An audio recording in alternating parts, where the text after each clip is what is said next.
कराड तालुक्यातील मुंडे गावात घरफोड्यांची मालिका, मास्कधारी चोरट्यांचे सीसीटीव्ही फुटेज व्हायरल। कराड तालुक्यातील मुंडे गावात तब्बल 5 ते 6 बंद घरांना चोरट्यांनी लक्ष केल्याची माहिती समोर आली आहे। साई विश्व अपार्टमेंट आणि साईराम गॅलेक्सी अपार्टमेंटमधील घरामध्ये घरफोडी झाली आहे। या घटनेशी संबंधित सीसीटीव्ही फुटेज सध्या सोशल मीडियावर व्हायरल होत असून त्यामध्ये तोंडाला मास्क बांधलेले आणि हातात ग्लोव्ज घातलेले 3 ते 4 संशयित चोरटे दिसून येत आहेत। सीसीटीव्ही फुटेजमध्ये हे चोरटे अतिशय सावधपणे परिसरात वावरताना दिसत असून घरफोडी करण्यापूर्वी त्यांनी परिसराची पाहणी केल्याचा संशय व्यक्त केला जात आहे। बंद घरे हेरून त्यांना लक्ष करण्यात आल्याने परिसरातील नागरिकांमध्ये भीतीचे वातावरण निर्माण झाले आहे।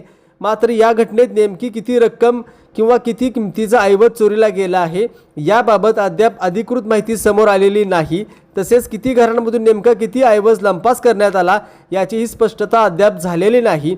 सध्या या घटनेतील सर्वात महत्त्वाचा धागा म्हणजे समोर आलेले सीसीटीव्ही फुटेज। मास्क आणि ग्लोव्जमुळे चोरट्यांची ओळख पटवणे पोलिसांसमोर आव्हान असले तरी फुटेजच्या आधारे चोरट्यांचा माग काढण्याचे प्रयत्न सुरू होण्याची शक्यता आहे।